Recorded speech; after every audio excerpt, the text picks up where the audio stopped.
Kala ko'y di pa handa, muling tumibok ang damdamin. Ngunit bigla kang dumating sa buhay ko.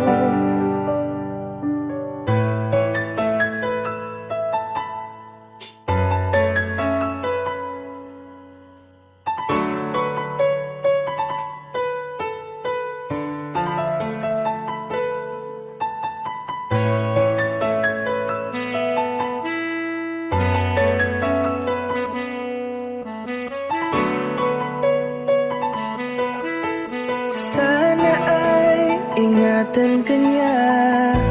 Hindi ko kayang makitang lumuluha ka.